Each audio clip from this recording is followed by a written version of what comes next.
These weeks of protests in our streets over racial inequality are bringing a renewed focus on finding ways to possibly compensate for injustices like slavery, like systemic discrimination. It is a third rail topic for a lot of folks.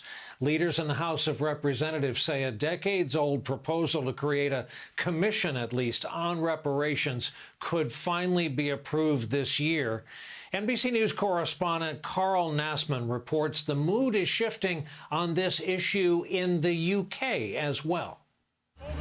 With statues falling from Virginia to Bristol, England, a new push to reconcile a dark history on both sides of the Atlantic.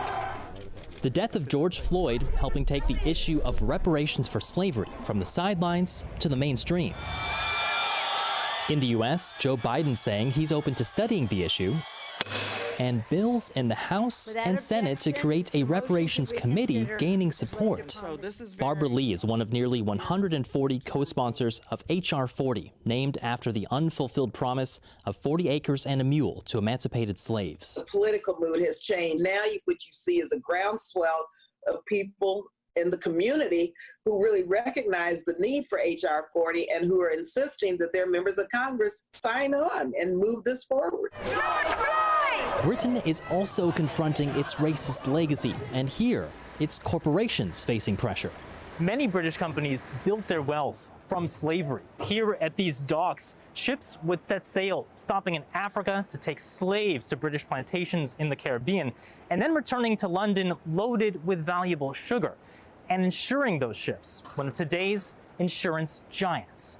For centuries, Lloyd's of London helped underwrite those transatlantic trips, becoming a multi-billion-dollar insurance leader in the process.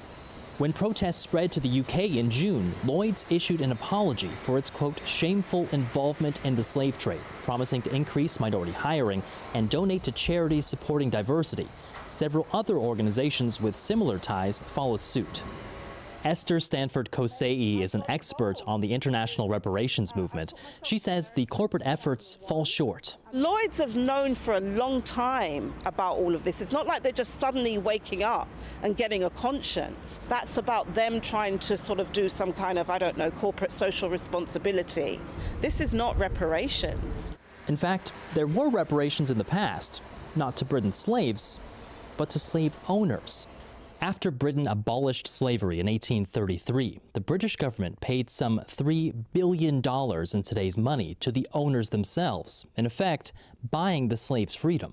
Historic documents show slave owners at the top of British society, at the British Museum, even the Church of England. But Britain is still struggling to acknowledge the full extent of its history, with activists demanding a national reparations process, a process the U.S. might finally be ready to begin. Nasman, NBC News, London.